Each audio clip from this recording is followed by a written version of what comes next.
E eu vou passar a palavra para o Edu, para que ele também possa fazer aqui as suas considerações. Obrigado, Gilson. Prazer estar aqui. Foi ótimo escutar o Caio. Eu vou mudar um pouquinho de escala, mas eu acho que a minha apresentação dialoga bem com as coisas que o Caio falou e eu acho que eu aprendi bastante com a apresentação dele. Primeiro, dar duas palavras de contexto sobre essa apresentação que eu estou falando. Já está meio implícito aqui nesse título da apresentação, capítulo 11 do quê? Só que eu sou um cara tão ruim de propaganda que é o capítulo 11 de um livro que eu lancei sexta-feira passada, num seminário, e eu sou tão ruim de propaganda que eu não trouxe o livro aqui para fazer a propaganda. Mas o livro se chama São Paulo no século XXI, Heterogeneidades, Espaços, Heterogeneidades e Desigualdades. E é um livro que fala analisa as transformações de São Paulo nas últimas 2 décadas, nas 2 transformações econômicas, sociais e espaciais, principalmente. Vai ter um segundo livro sobre políticas públicas, exclusivamente, que vai ser feito esse ano, vai ser lançado no Rio. Eles são um par. Então, esse capítulo 11 fala sobre Minha Casa Minha Vida, e aí quando o Gilson me chamou, eu pensei em apresentar exatamente esse negócio, que isso aí sai de um conjunto de... então, um pedacinho do livro, mas esse estudo especificamente também a dissertação de mestrado, foi também a dissertação de mestrado de um aluno meu lá no Departamento de Ciência Política da USP, o Leandro Rodrigues, e a gente fez o trabalho juntos e dialogando bastante sobre isso. Então, por que a gente começou a se interessar por fazer esse negócio da Minha Casa Minha Vida, que não era um assunto que eu estava trabalhando? Porque tinha uma série de críticas ao Minha Casa desde o início do programa, né? Então, já que tinha a política, a gente acompanhava a política habitacional do governo Lula com destaque e tal, com atenção, e tinha uma crítica generalizada, dizendo mais ou menos assim, que o programa atacava a faixa 1 menos do que devia, que o programa tinha uma tendência meio insolúvel, assim, não tinha jeito, ele tenderia sempre a produzir uma produção periférica. Teve gente dizendo, inclusive, que ele produzia o mesmo tipo de produção que o BNH tinha feito. E terceiro, isso acontecia porque as empreiteiras tinham muito poder e as prefeituras tinham pouco poder. Então aí a gente entrou nessa jogada para um pouco pensar assim, um pouco sobre essa situação. Aí ver testar primeiro se tinha sentido empírico, e segundo, se essas observações eram verdadeiras. Eu vou falar principalmente sobre as 2 primeiras coisas, sobre a coisa da faixa 1 e do padrão, especialmente do padrão de localização, que é o objetivo aqui, né? O fato dessa terceira crítica, que é na verdade um pressuposto de que o programa tenderia a ser muito periférico e atacar pouco a faixa 1 porque as empreiteiras tinham muito poder e as prefeituras tinham pouco poder, é um pouco contraditório, porque no padrão anterior as prefeituras pretensamente tinham muito poder e não existia nem faixa 1, né? 0 a 3 nem era beneficiado, né? Então a ideia de que agora são as empreiteiras que são a causa de não colocar muito na faixa 1 é um pouco estranho, né? Eu vou falar um pouquinho sobre isso, mas não é o que eu quero falar, né? Então, para testar esses argumentos, o que a gente fez? A gente pegou os dados, ainda não, aí já eu entrego o ouro nessa apresentação, eu tenho que falar bastante, e aí já as conclusões estão no começo, para depois as pessoas já caminharem com essas conclusões na cabeça. Então eu tenho que falar um pouco sobre isso antes. A gente pegou um banco de dados também originário da Caixa Econômica, com os dados pontuais dos lançamentos. O artigo está no livro, tem 109 mil unidades localizadas pontualmente pelo endereço. Isso aqui que eu vou apresentar, esses mapas que eu vou apresentar e os dados quantitativos que eu vou apresentar, são de 140 mil, porque é um ano a mais, até julho de 2014, a gente pegou os dados.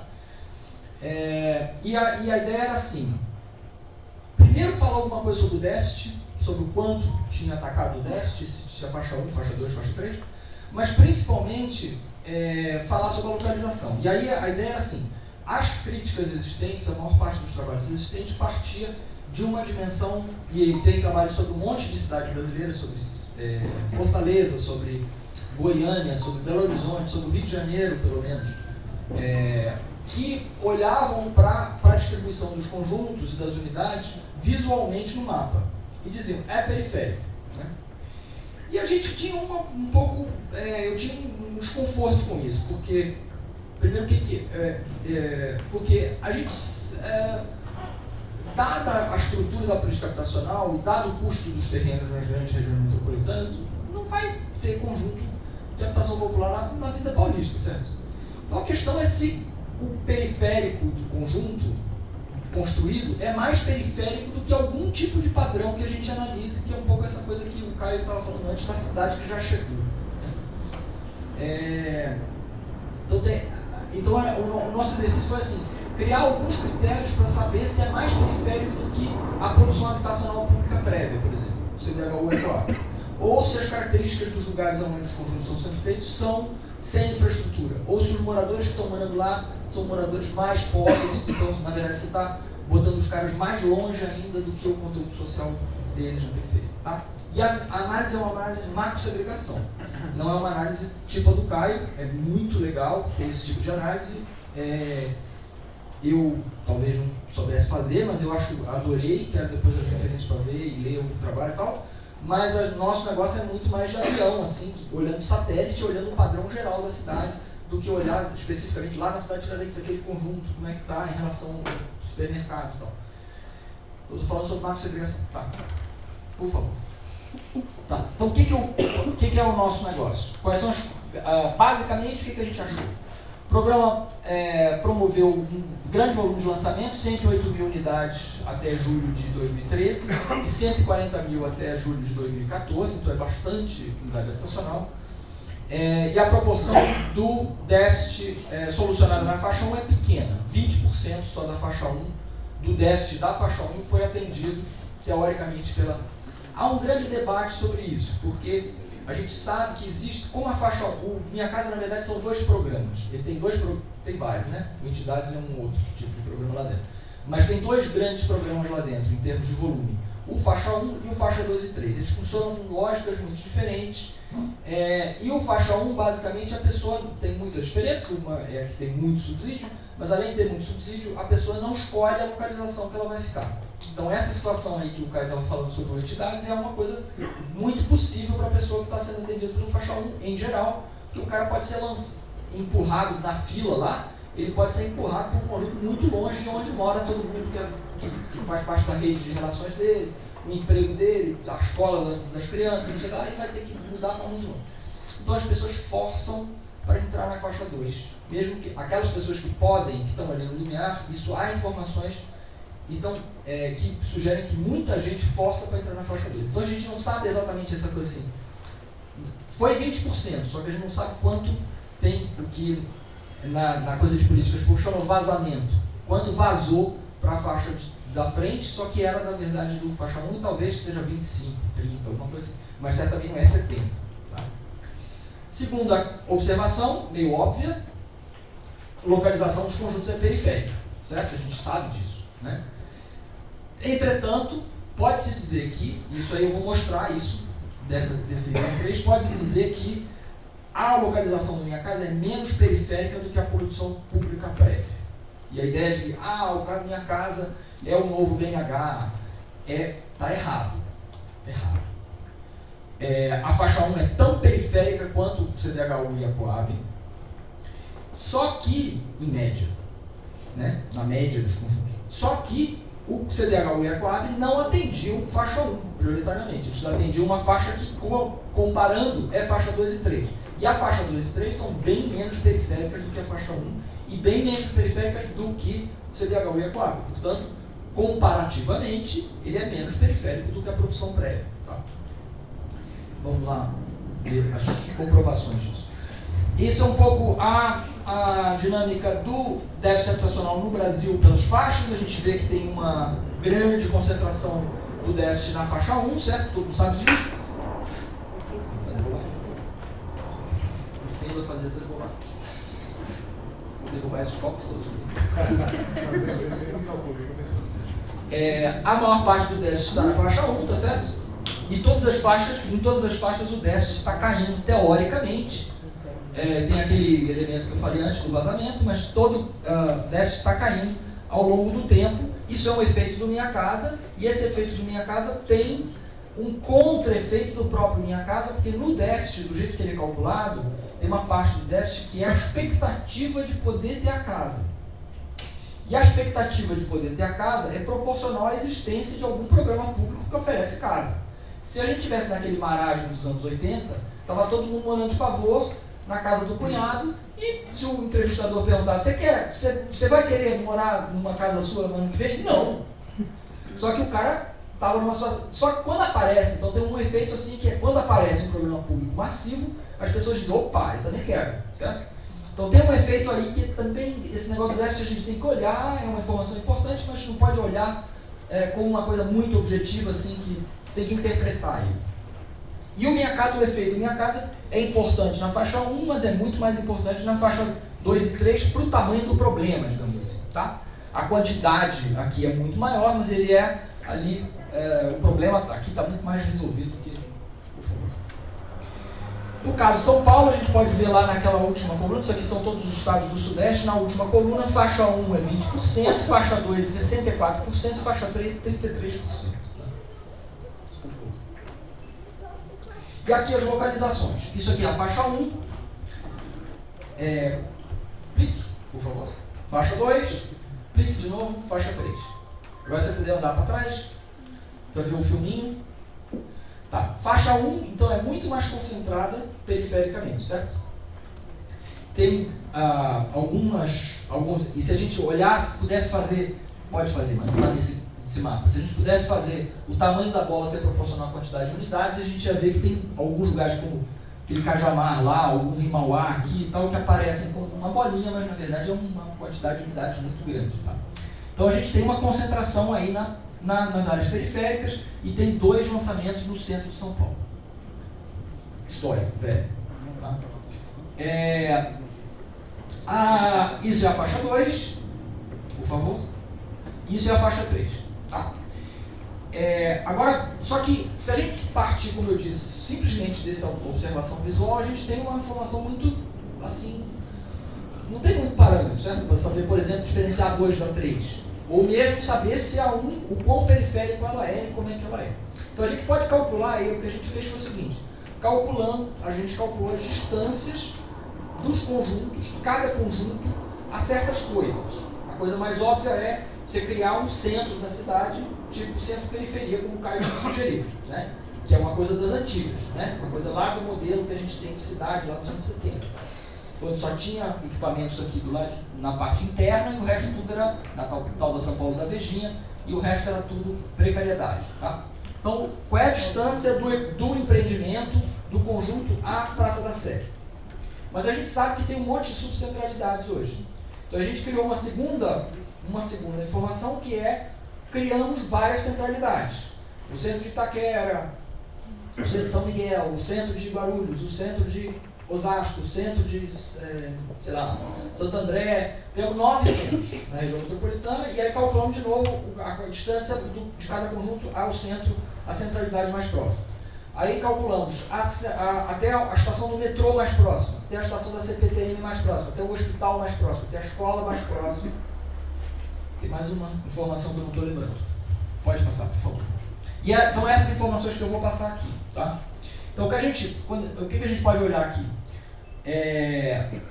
Vamos olhar só as médias. Tá? O desvio padrão é só para ver se a informação é muito díspare ou se ela é muito diferente entre si, porque isso aqui é a média de todos os conjuntos da faixa 1. Qual é a distância média de todos os conjuntos da faixa 1 à Praça da Sé? 26 km.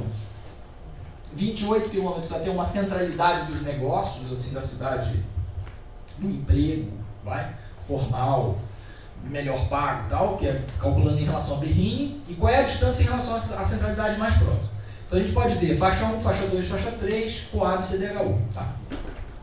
Faixa 1 é 26 km, a Coab é 18, CDHU é 23. Tem algumas diferenças que são regulares aqui. A Coab é principalmente, ela é metropolitana, mas ela é principalmente uma companhia municipal, certo? Então, tanto o CDHU quanto o Minha Casa vão atingir a região metropolitana fortemente. Então vai ter muito conjunto do faixa 2, por exemplo, em Mogi, em outras centralidades mais distantes e que não vão aparecer aqui. Mas tudo bem. Então, 26 lá, 18 aqui, 23 aqui. Em relação a Berrini, que aí é São Paulo propriamente, 22 aqui a Coab, 28, então faixa 1 continua mais periférica que a Coab e continua mais periférico, mais ou menos periférico, tão periférico quanto o CDHU, 26 km, 28 km, 23, 23. Quando você olha lá para a distância, a centralidade mais próxima, considerando o subcentro, dá 10 km, aqui dá 10 km, aqui dá 10 km, certo? Então, o faixa 1 é tão periférico quanto a produção prévia, considerando o conjunto de centralidades que organizam a vida da metrópole hoje. Faixa 2. Se o faixa 1 é 26, faixa 2 é 21, faixa 3 é 19, portanto, menos periféricos do que o CDHU. E quando a gente olha para a centralidade mais próxima, aqui, dá 8 km, 8 km, aqui dá 10, aqui dá 10 e lá dá 10. Certo? Então, faixa 2 e faixa 3 são menos periféricos do que a produção habitacional existente e menos periféricos do que a faixa 1. Por favor. Vamos ver agora sobre... Aí a gente pode brincar com essa coisa com outras centralidades, com outras distâncias. Então, estação de metrô, estação da CPTM, hospital do SUS e escola. Tá? E os próprios conjuntos. Tá? Então, faixa 1 vai ter, em relação ao metrô, uma distância muito maior do que da Coab e do CDHU, certo? Muito maior do que da Coab, perdão, igual ao do CDHU. Qual é o efeito aqui da estação do metrô? É novamente o município de São Paulo. Porque a empresa do metrô, a rede de transporte do metrô é uma rede dentro do município de São Paulo. Então ele coincide com a empresa municipal de habitação, com a empresa metropolitana, mas que é municipal. Mas quando a gente olha com a CPTM, é 3,5 e é 3,4 no metrô. Então o padrão é similar aqui de distância e o CDHU um pouquinho menor. A mesma coisa com relação às outras centralidades, com diferenças aí. Os hospitais do SUS são mais periféricos, são mais distantes para serem alcançados pelas duas primeiras faixas, pelo Minha Casa do que os outros, mas a distância de escolas é similar. E no geral, então, é isso. Por favor. Já estou fechando. Tinha informações também sobre infraestrutura, mas elas produzem tabelas muito grandes, assim, que a gente tem que ficar olhando com muito detalhe. Então, no geral, os entornos dos conjuntos do Minha Casa, tanto da faixa 1 quanto da faixa 2 e faixa 3, são levemente melhores infraestruturados, mas os da faixa 1 são tão bem infraestruturados quanto a média dos distritos onde eles estão posicionados, então não é uma coisa assim dos piores lugares em termos de infraestrutura.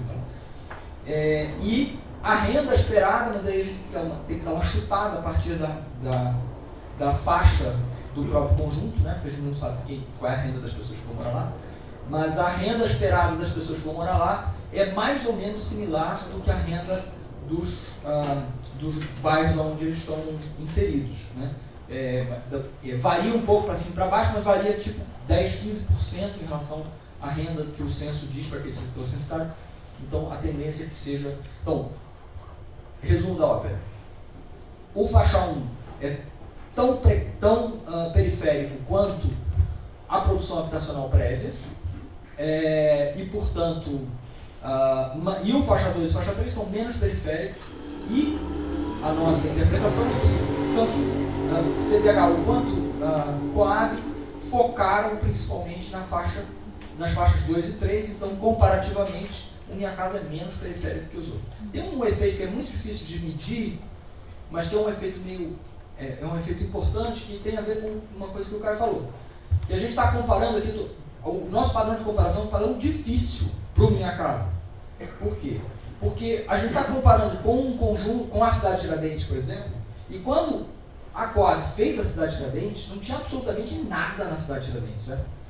Então, em termos de comparar um padrão de comparação, construir um padrão de comparação em que a produção prévia é o patamar, faz com que, no caso, o programa público atual seja menos periférico, ou tenha mais acesso, porque a cidade está mais bem distribuída e a periferia mais heterogênea do que antes. É isso. Obrigado.